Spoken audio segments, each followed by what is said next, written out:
se você de repente fosse mandado pra outro mundo sem explicação nenhuma, e então você fosse traído por aqueles que você achava que eram seus amigos. Mas por sorte você é acolhido por uma princesa e pela sua corte e é enviado para uma escola de magia. Como será que você reagiria a tudo isso, hein? É mais ou menos assim que as coisas acontecem no anime que a gente vai falar hoje. Salve, salve, seus otaku seguidores de Saitama, o tio Bruce está de volta para mais um vídeo. E no vídeo de hoje a gente vai falar de um anime que eu gosto muito chamado Isekai Seikishi Monogatari.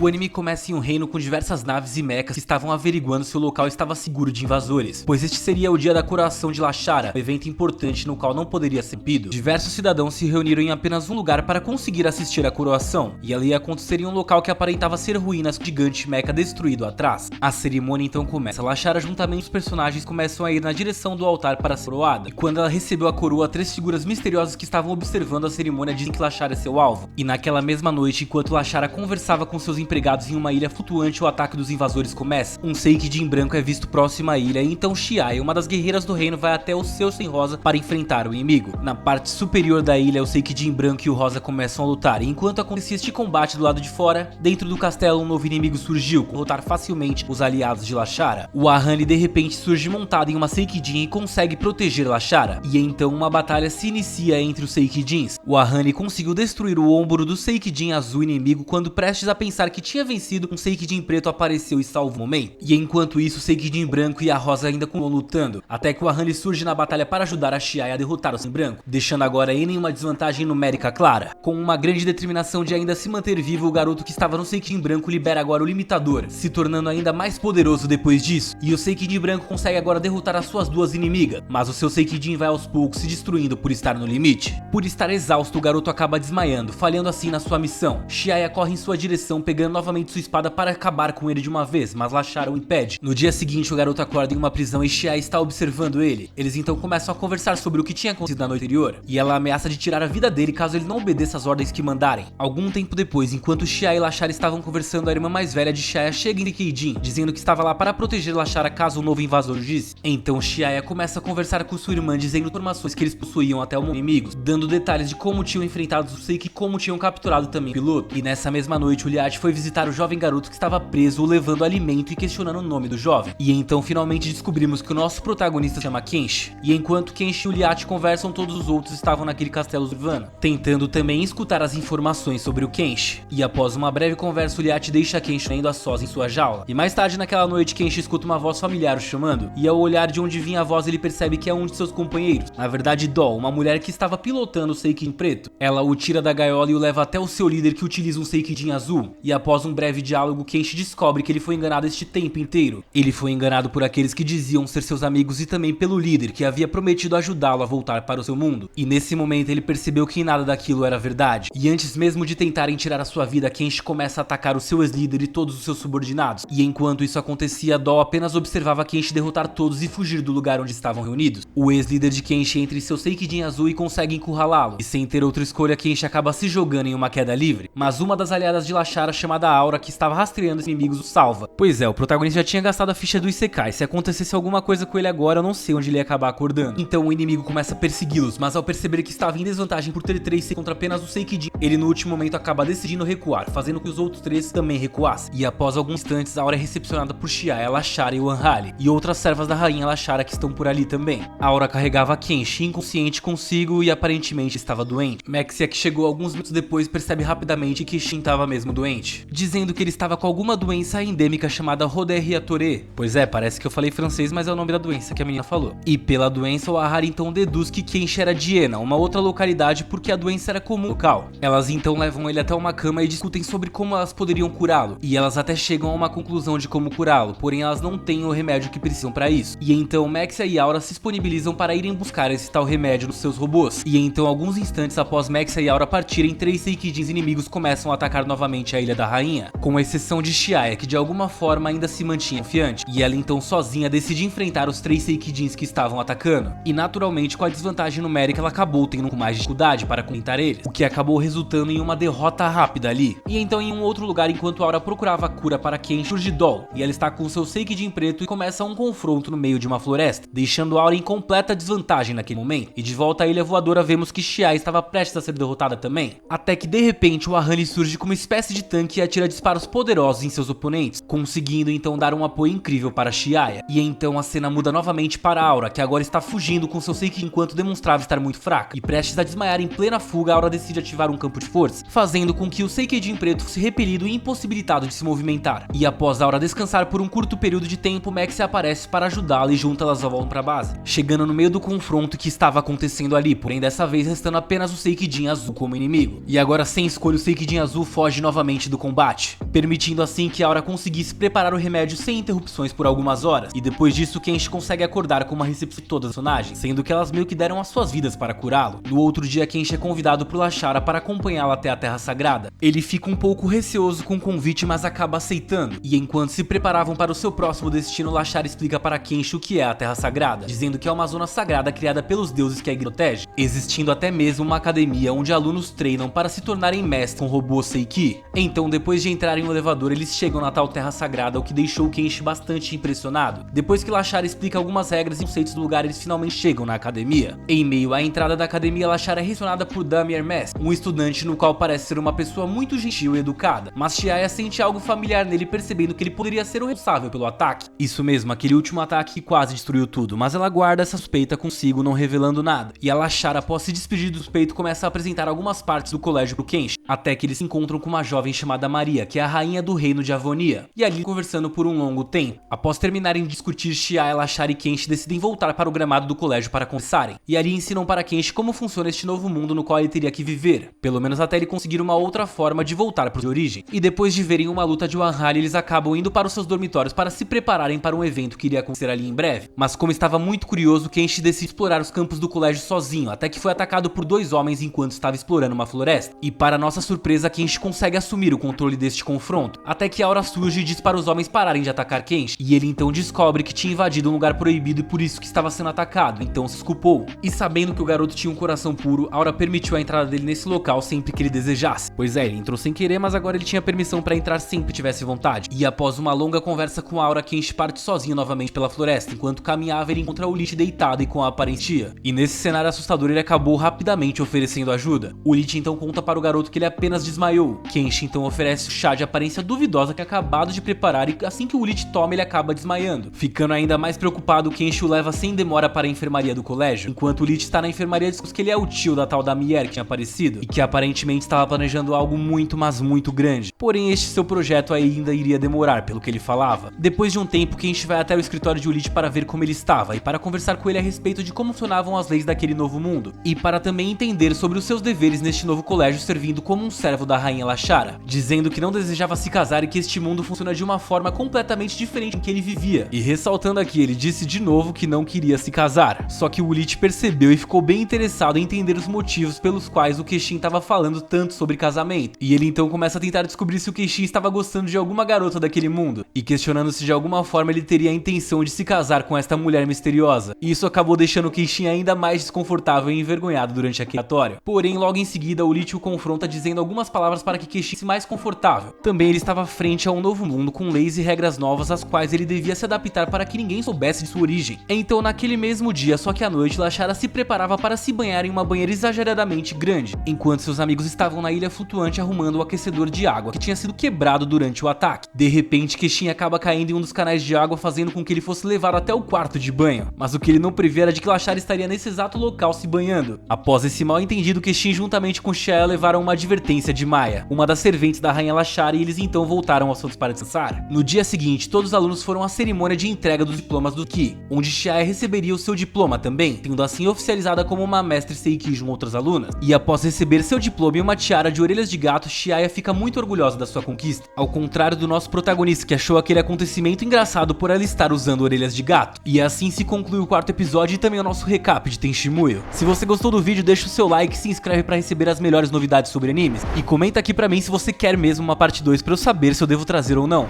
E bem, por hoje é só, a gente se vê no próximo recap, valeu!